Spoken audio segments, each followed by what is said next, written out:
Hey, this is Schuyler from themixingprocess.com, and in this video I want to help any audio engineers that are also musicians, or audio engineers that are helping musicians, or anybody in that category. We're going to talk about how to mix in-ear monitors, how to get a good mix on stage for the musicians that are trying to play their instrument. So in the last video I recorded for this channel, I talked about how to go shopping and how to buy a great set of in-ear monitors that is ideal for your specific application. But there's kind of two parts to this conversation. There's the part that we talked about last week about buying and getting a great set of ears, but the other side is you also have to have a good mix to put through the ears, or else it's really kind of pointless. So both sides are really important. You got to get something to hear with that's great quality, will serve you well, but you also got to build a great mix. And this is something that a lot of musicians really struggle with because they're focused on playing their instrument. They're not focused on building a mix for themselves on this little mixer. That's not what they care about. They want to play their instrument. And a lot of times they'll get frustrated when stuff just doesn't work, or they can't hear what they need to hear. So that's what I want to help clear up today, give you some tips and tricks on how to create a good mix in your in-ear monitors. So the first thing to know about this subject is that building a monitor mix is really the same as building a mix anywhere else. So if you're an engineer, you're used to building a mix for the PA, or wedges on stage or something like that. It's really all the same thing. Your objective is to create a balanced, clear mix, and you want to have it balanced in volume. You want to have it balanced in sonic space, or using panning, or you want to have it balanced in frequency. You can't have too much low end or too much high end. You want to help your musicians balance this all correctly, and that'll help them hear what they need to hear. So that's kind of the goal that we're shooting for. So I got four tips of how to build a mix from scratch. Okay, so the first one is pull all the faders all the way down. So take your entire mix, pull everything down. The second thing is take your instrument or your vocal, whatever you happen to be doing, and put it up at 0. Put it up at unity, where it can sit right up there at the top. And then set your master to make that a comfortable volume level. So a lot of times people will build this whole mix and they'll forget that master knob exists, and it'll throw it all out of balance. So take your fader, put it up to 0, adjust the master to a comfortable listening level. Okay. Number 3 is then build the rest of the mix around that lead fader. So if you're a vocalist, you're going to start to build all the instruments around your voice. So I would probably start with drums. You need to be able to hear that time and that rhythm that follow that drummer.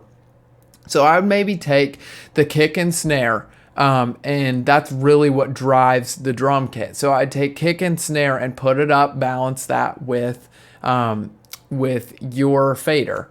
Then I might take keys, or I might take guitars and kind of start to fill in some of those holes on the stage and in your ears. So I would start to kind of just build that mix around it.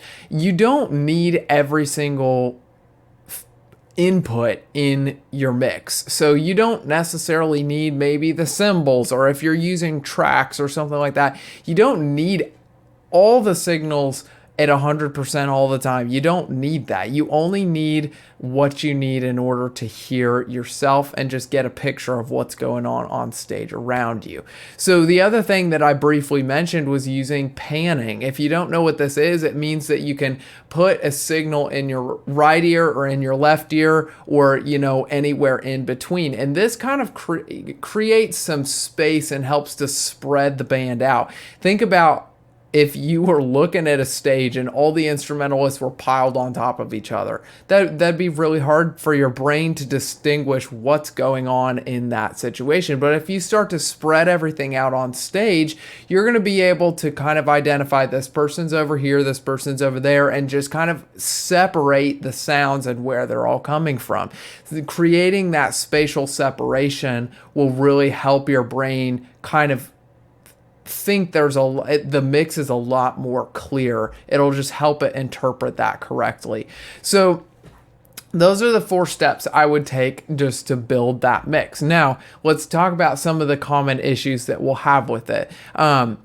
If you cannot hear yourself, if you're playing and you just can't hear yourself, instead of turning yourself up and up and up and up, actually think about pulling some of those things that you don't need down or even completely out. So let's say you're playing and you just can't hear. So I might go and take the cymbals out of the drum mix or something like that. You don't really need cymbals if you're a vocalist. That's just kind of a filler piece to the music, but you don't need a lot of it. Also, they take a lot of sonic space. So you're going to start to pull out the things that take a lot of that sonic real estate out first. And what I mean by that is maybe a bass guitar, because it's got such low frequencies, that actually takes a lot more space in your mix than maybe some of those higher frequencies. So I might start by pulling some of the bass out, or pulling some of the electric guitar out, or maybe the cymbals, or different things that I don't need as much of.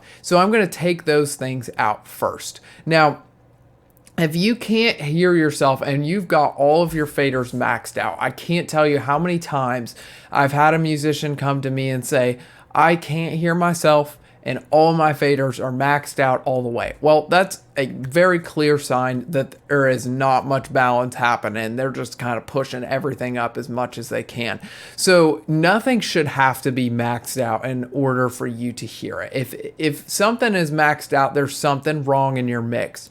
And you need to go back to step 1 and recalibrate your mix. Start from the beginning, put yourself up to unity or at 0 there, and build the mix around you. And that's probably going to clear up a lot of those issues that you're having or perceive that you're having why you can't hear yourself correctly. The last thing to check on is go check with your audio engineer and make sure that the gain structure is set correctly. If your gain structures are not set well and they're too low, it doesn't matter how much you turn that fader up on your personal mixer, you're really not going to get the sound or volume that you need to hear. So make sure his gain is set where it needs to be. And if you don't know what that means, go talk to him about that. He should know what it means to set his gain structure correctly. And that'll help ensure that you're getting enough signal at your mixer in order to do what you need to do. So that's all I got for that. I think it'll really be helpful for you if you just follow these 4 steps of setting it up from scratch. And if you are having any of these issues, kind of go through this checklist a little bit and see, is there anything that I need to adjust on my end here? So if you're having trouble with this, feel free to ask me any questions in the comments below. I'd be happy to answer them as best as I can, help you out.